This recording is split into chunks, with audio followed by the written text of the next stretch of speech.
পোনতে আজি বিশ্ব শিশু দিৱস। সেইবাবে মই প্ৰথমতে সকলো শিশুলৈ বিশ্ব শিশু দিৱসৰ আন্তৰিক কৃতজ্ঞতা জ্ঞাপন কৰিলোঁ।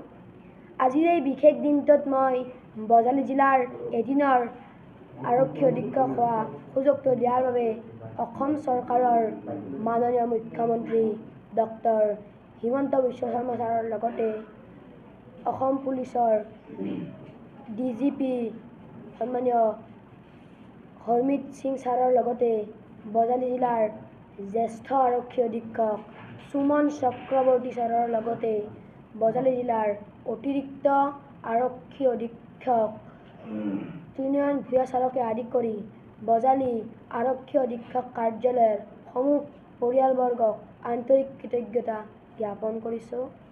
মোৰ সৰুৰে পৰাই আৰক্ষী অধীক্ষক হোৱাৰ সপোনটো পূৰণ কৰিব পাৰিম নে নোৱাৰিম নাজানো, কিন্তু মনে প্ৰাণে চেষ্টা কৰিম। আজি এই বিশেষ দিনটোত বজালী জিলাৰ এদিনৰ আৰক্ষী অধীক্ষক দিয়া কথাটো মই চিৰদিন মনত ৰাখিম।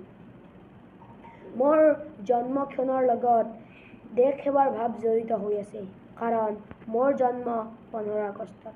আশা কৰোঁ ঈশ্বৰে মোক এই ক্ষেত্ৰত আশীৰ্বাদ প্ৰদান কৰিব। বৰ্তমান অসমত শিশু অধিকাৰ সপ্তাহ চলি আছে। শিশুসকল ধৰণীৰ সম্পদ, গতিকে শিশুসকলৰ ভৱিষ্যত উজ্জ্বল কৰাৰ ক্ষেত্ৰত প্ৰতিগৰাকী অভিভাৱকে এক বিশেষ ভূমিকা লোৱাটো উচিত।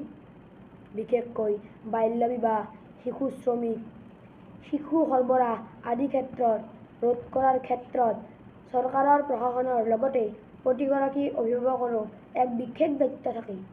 আশা কৰোঁ অনাগত দিনত ই সমূলি নোহোৱা হয়। ধন্যবাদ।